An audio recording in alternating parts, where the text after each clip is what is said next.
Ipinag-utos na ng High Court ng Hong Kong ang pagpapalis sa mga ralistang umuukupa sa ilang kalsada roon. At kaugnay niyan, makakausap natin si GMA News stringer Azon Cañete mula sa Hong Kong. Magandang tanghali sa iyo, Azon. Hi, Rafi. Magandang tanghali din sa iyo at sa lahat dyan.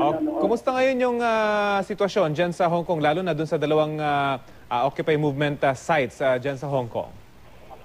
Ito, Rafi, nanawagan kahapon ang acting chief executive ng Hong Kong na si Mrs. Carrie Lam sa mga protesters ng Occupy Movement na umalis sa kanilang inookupang mga lugar sa Admiralty at Mongkok sa lalong madaling panahon.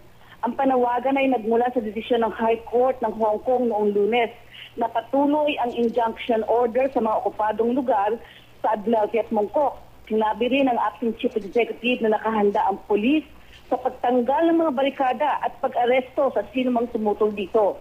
Sa ilang ulat sa pahayagan dito, sabi may 7,000 pulis daw na nakahandang magtanggal ng barikada sa dalawang nasabing lugar na occupied dito. Ayon din sa ilang ulat, ang ilang namang leader ng Occupy Central ay handang sumuko sa pulis sa susunod na linggo. Pero karamihan sa mga leader ng estudyante at dito sa ilang mga nakausap namin dito sa Mongkok, hindi daw sila susuko. Handa silang magmaresto o lumaban sa mga pulis at doon sa gagawin nilang pagtanggal dito ng kanilang barikada. Meron na bang schedule, Azon, ng movement ng mga pulis? Dahil we understand significant itong darating na weekend para dito sa Occupy Movement.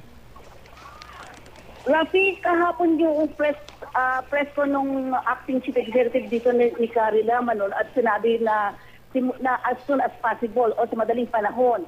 Kaya kahapon, mula pa lang kahapon, nagbabantay na kami kung meron magagawa o mangyayari na pagtanggal na barikada hanggang sa ilang balita na madaling araw gagawin at ngayong umaga, nagbabantay pa rin kami. Pero sa ngayon, wala pa rin. At itong mga nakausap namin dito, Rafi, na dito sa mga occupants dito, tiwasay sila, tahimik at peaceful pa rin. At sinasabi namin kung nakahanda ba sila sa gagawin nitong pagtanggal ng barikada.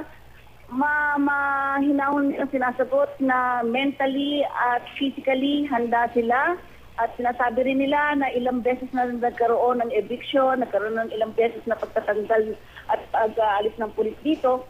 Kaya sa kanila, handa sila, normal na sa kanila yung pagpapaalis sa kanila. Kaya walang threat, hindi sila natatakot, wala man lamang kaba. At nung tinanong namin kung may plano sila, ang sabi nila kung ang pulis daw o ang gobyerno daw ay may plano sa kanila, sila ay plano, pero hindi rin nila sasabihin.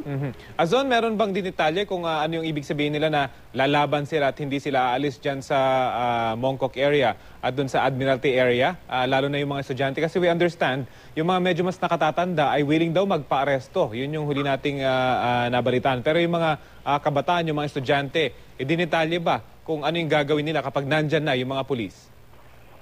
Oo, Rafi, sinabi ko nga na yung 3 leader ng Occupy Central na handa magpa-aresto next week, Friday. Hindi daw nila pasasayin si CY Leung na gagawin ito ng 17 o nung Lunes na simula ng Shanghai at ng Hong Kong na relasyon doon sa ekonomiya.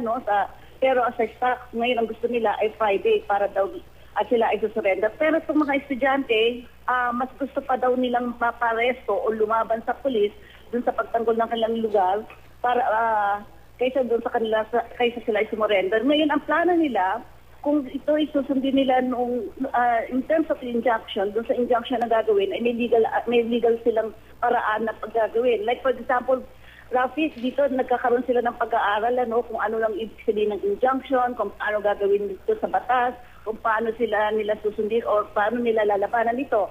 At the same time, ang pinakahuli nilang plano ay kung sila at sa huling sandali ay matatanggal sa lugar nila na kanilang inookupa, sila ay hahanap ng panibagong lugar na ookupahan daw. Okay, panghuli na lamang, Azon, meron na bang advice yung ating konsulado dyan patukol nga dito sa nakatakdang pagbuwag dyan sa mga barikada? Meron bang advice sa ating mga kababayan dyan sa Hong Kong?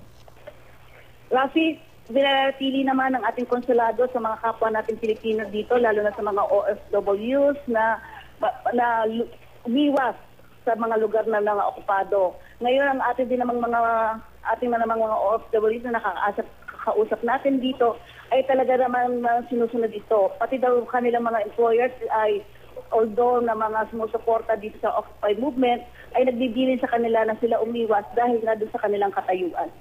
Okay, maraming salamat sa iyo, GMA News Stringer Azon Cañete.